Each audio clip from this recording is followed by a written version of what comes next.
Welcome back to Sailing El Jaleo! This week we get back on the road heading south as we make our way through some of the last large bodies of water that we'll have to traverse on our way to Florida. We go down the Pungo River, we cross Pamlico River, down the Bay River, and then up the Neuse River. And from there it's just a short trip down Adams Creek and the Adams Creek Canal to make it out to Beaufort, North Carolina, and the Beaufort Inlet. And from there, it's basically down the coast of Carolina, north and south, and through Georgia, and then we're home free. So I guess we might as well go ahead and get right into it. Grab a drink, climb aboard, and let's get going.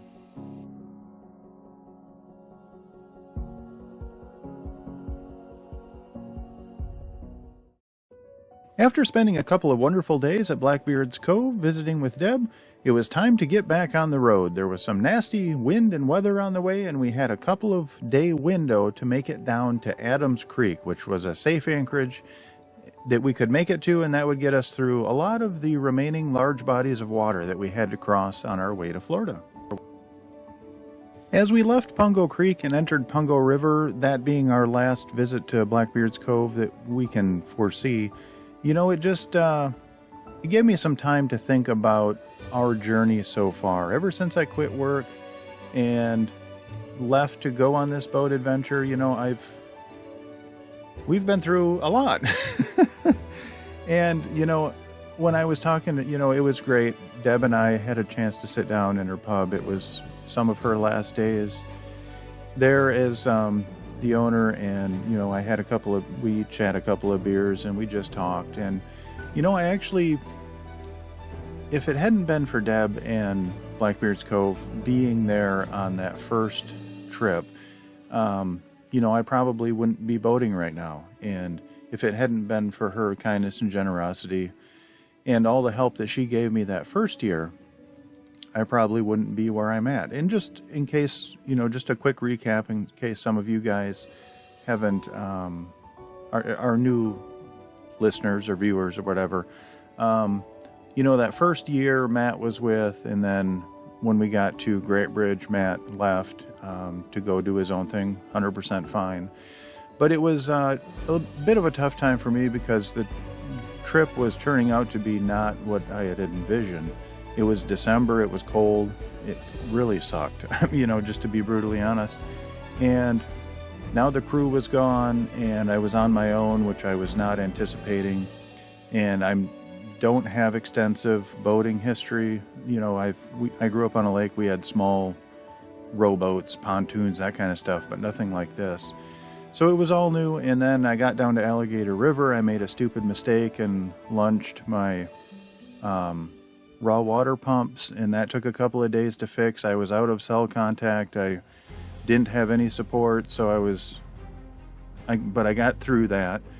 And then the very next day I made it down to Pungo Creek, and when I was setting my anchor, I pulled the next boneheaded mistake. I backed over the painter for my dinghy and got that stuck in the prop, so I had to get hauled out in Belhaven, and it just was, things were spiraling out of control. And you know, thankfully Deb and I's paths crossed, and I stayed at Blackbeard's Cove Marina and Pub for that first winter for 4 months. And if I hadn't have done that, I honestly don't think I'd be boating right now.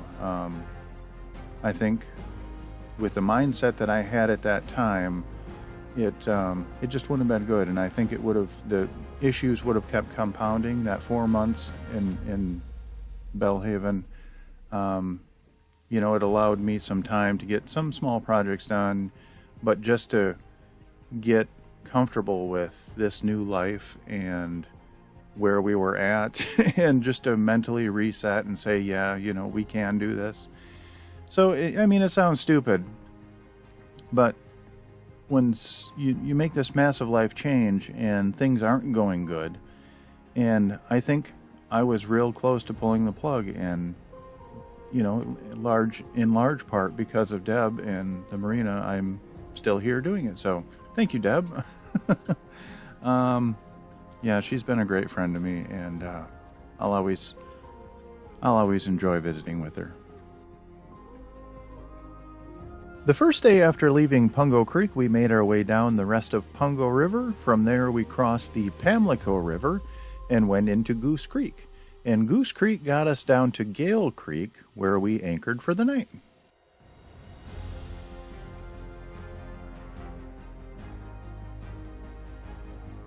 We got up early the next morning and set our sights on Adams Creek, where we planned on hunkering down for a few days to wait out rain and high winds. To get to Adams Creek, we had to go down the rest of Gale Creek. We were pretty close to the end of it anyway, and from there we enter the Bay River. We go down the Bay River and make a turn and go back up the Neuse River, and then we just branch off onto Adams Creek.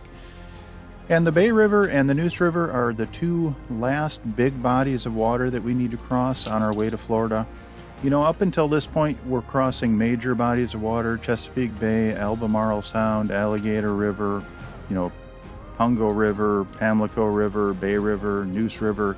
All of these are very massive bodies of water. It's funny what, in North Carolina, what they consider to be a creek would be one of the biggest rivers in Wisconsin. Growing up in Wisconsin, we had creeks all over the place, but they were 1 foot to 10 feet wide. They were not a mile wide, you know, body of water. It wasn't called a creek in Wisconsin. That was a river. So it's interesting. The scale is obviously a lot different here. But up until this point, we've had to keep our eye on the wind specifically very, very closely, because a lot of these bodies of water can get really rough and really dangerous to small boats like ours if the conditions are not right to travel on them. And we're fair weather travelers anyway. We don't like to travel in the rain just because we have a bimini top. You know, we don't have a full enclosed cockpit. And, you know, if it's windy and rainy, what's the point? I mean, we've got all the time in the world, so we just hunker down and wait. So once we get through these last major bodies of water, we're kind of immune from the wind. We do have some other bodies of water to cross. You know, there are a lot of sounds: St. Simon Sound, Bogue Sound, you know, Charleston Harbor. There are some bodies of water we have to cross yet where we'll keep an eye on the wind. But going forward after today, we're pretty much immune from a lot of the things that we had to keep a really close eye on up until this point. Hey y'all, glad we made it somewhere safe. We've got, whoa, the kids are enjoying their breakfast kebabs. And we've got 30-mile-an-hour winds. We've got 360-degree protection here, which is nice. It's a bigger area, but we won't get any major waves, which is a good thing. And Jenny is spinning away, so that is awesome. We should be able to get some power in today from her. And this area, the water level, or water depth, hi fish. The water depth is dictated by the winds, and the way the winds were blowing yesterday, when I got here, we found this 8-foot deep spot that we anchored in, and the way the wind was blowing, I figured that would have been a low level. I was hoping so anyway, and it turns out I was right. We actually gained about, I don't know if you guys can see that, but we gained about 1.2 feet of depth overnight, which is awesome. So, all right, I hope y'all are well. We're gonna do some work today. We're gonna just kind of hang out here for the next 2 days. It's gonna be even windier tomorrow, so hopefully I can get some videos edited and uploaded. That'll be good. And yeah, I think we're gonna have to run the heater. It's only gonna be, I think, 54 today. It's pretty chilly right now, which is nice. I haven't run the heater in about 2 weeks, so it's always nice to get a little dry heat downstairs. So, all right, I hope y'all are well, and we're gonna hunker down and get to work. After spending a couple of days in Adams Creek, it was time to head down the Adams Creek Canal out to the Beaufort Inlet, where we would finally be on the coast for the rest of our journey to Florida. The weather this year, I have to say, has been way better. You know, every year since the first year, I've been leaving earlier and earlier, and I can tell you this is definitely the way to go. The first year, Matt and I did not leave until December, and that we shouldn't have left. It was absolutely miserable, cold. It was just awful. I mean, the cold fronts are coming through at that point, so the wind is slowing you down even more. It's cold and windy, you're miserable, you're sitting out there teeth chattering for 8 hours a day while you're motoring. It's just awful. So that was the first year, and that was when I made it to Belhaven and stayed there for 4 months. Second year I left in early November, and so just to give you a reference, right now as I'm recording this, I'm in Beaufort, South Carolina, and tomorrow is Thanksgiving, so actually I think this will come out a week after that. So tomorrow I'm going to motor down to the Georgia-South Carolina border, and then within 4 days I'll be in Florida. So by early December I'll be in Florida, and I didn't make it to Florida last year until the middle of January. So this year, because I left earlier, we didn't have to deal with the cold fronts, which meant the wind was lighter, the weather was warmer, the days were longer, just everything stacks up in your favor when you leave earlier. So from now on, I'll definitely be leaving in the beginning of October, maybe even earlier if I can, just because it's so much easier, so much more enjoyable. I've only had maybe one day when I was really cold up on deck. Otherwise, it's been absolutely beautiful the entire trip. So weather's way better this time. I am going to be getting down to Florida in the beginning of December, and I know we're going to have to face cold weather at some point. December and January, I think no matter where we're at, is going to be chilly, so that's going to be totally fine, and once we do get to Florida, we're going to slow down a lot, and we're only going to be moving maybe once every 3 days. So I did pick up a side job.